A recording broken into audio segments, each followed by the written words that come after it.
walk-off home run. A clubhouse favorite, Chris Jimenez, plays hero tonight. You're cleared for takeoff. Columbia, this is Houston. Go ahead, over.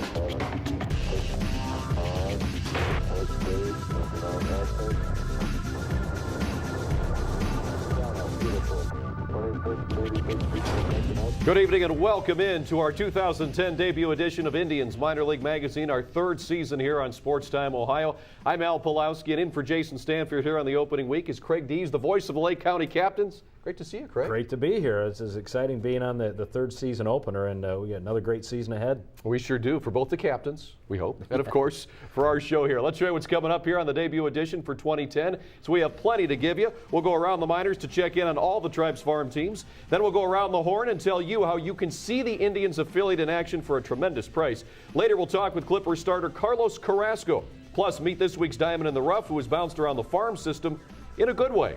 And you'll discover Scott Barnes' Major League idol. All right, let's first of all go down I-77 and start in Columbus, and of course talk about the one player it seems everybody up here is talking about. That's the Indians' top prospect, catcher Carlos Santana. He started his career with the Clippers here in April and had a 2-homer day on opening day at Huntington Park.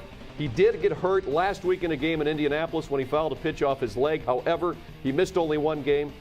Back in the lineup. That's great news, and he has been simply spectacular at the plate. Yeah, and he's 2/3 of the way to where he needs to be to make it to the big leagues. He can hit, and he can call the game. It's with the mechanics of being behind and receiving the pitches, that seems to be where he's lacking just a little bit, but I don't think he's that far away, Al. I think we're going to see him at Progressive Field before we know it. I would say you're absolutely right. I don't think he's long for Columbus, to say the least. And here's some players to keep an eye on for the Clippers right now. Of course, Santana.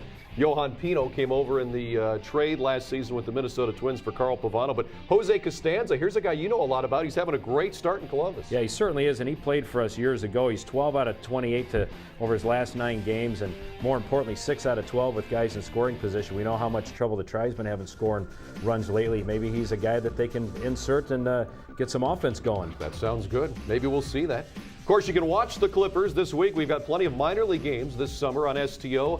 Our next Clippers broadcast is this Thursday at 6:30, Charlotte Knights against the Clippers, and Carlos Carrasco is going for Columbus, so you won't want to miss that right here on SportsTime Ohio. All right, let's continue on our tour of Indians minor league teams, getting you updated on what's happening so far this year. Let's go down to AA Akron, where the Arrows, the defending Eastern League champs, have had an up-and-down year so far, except for this guy. Cord Phelps has been outstanding here in the first few weeks of the season. You know, he's one of those guys that he gets to the plate, he's very patient, and really from top to bottom could be one of the most patient hitters. They had the Carolina League last year in walks.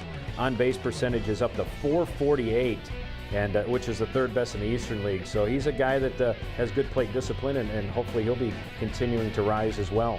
You know, the Arrows may not be doing the best job as a team, but the good news is, and this is what the minor leagues are all about, developing prospects. And Phelps, Nick Weglars, and Zach Putnam are 3 guys that are off to good starts here in April and right on that developmental track. And Nick Weglars is another guy who's got that same attitude at home plate. He will take a walk. He'll hit a home run for you too, right, but he'll take a walk if he has to. So I think those are 2 guys at that level that are going to be good prospects down the road. Now let's not forget about Lonnie Chisenhall too. We couldn't get all the prospects on that screen, yeah, but right, he's doing just fine down there as well. Yeah, he certainly is, and you hear his name being mentioned already as a jumper from AA all the way to the big leagues, depending on how things go at third base for the Indians. Yeah, we'll see how that all shakes out. All right, let's head over to Carolina, the only Indians farm club that isn't within, about a 2-hour drive of the parent club.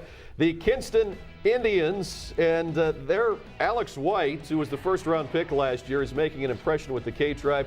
He did not give up an earned run through the first 2 weeks of the season, and his strikeout-to-walk ratio is around 2-to-1. Well, and that's what you want from a guy that's out of college. You want him to be able to get to that high A level at his age, and you hope he's going to perform, and he's certainly doing that so far. He's been terrific, 1-1 with an ERA of 2.70. And if you take a look at the players to watch, De La Cruz, another guy that's very high on the Indians' prospect radar.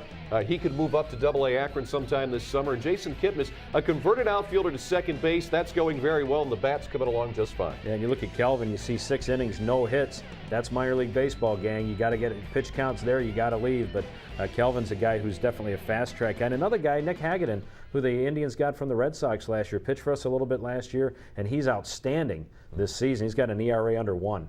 Oh, that's just really incredible with the way some of these prospects are developing here in early April. Exactly what you want to see. All right, let's head to East Lake now, where the Captains have taken the Midwest League by storm, starting the season winning 11 of the first 12 games. One of the reasons why, third baseman Jeremy Tice, who looks fully recovered from his injury-plagued 2009 season. Yeah, and you can just tell by the way he swings the bat. He's telling me he's as healthy as he's felt in a couple years, and it's certainly translating. He's knocking in the runs just the way you want your number 4 guy in the order to do.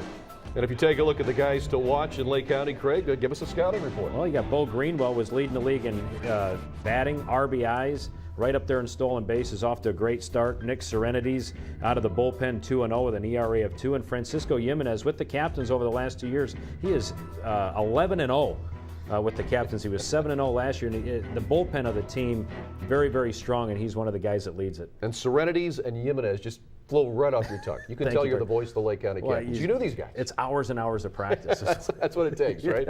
All right, we'll take our first break here with Indians Minor League Magazine. When we come back, we will take a look at an exceptional ticket deal to take you around to the different minor league ballparks within the Indians system. It's really a great deal. Curtis Danberg will join us to talk more about it. You won't want to miss it. It's coming up next.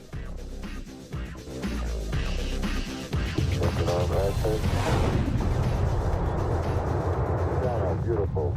26, 36 feet per second up.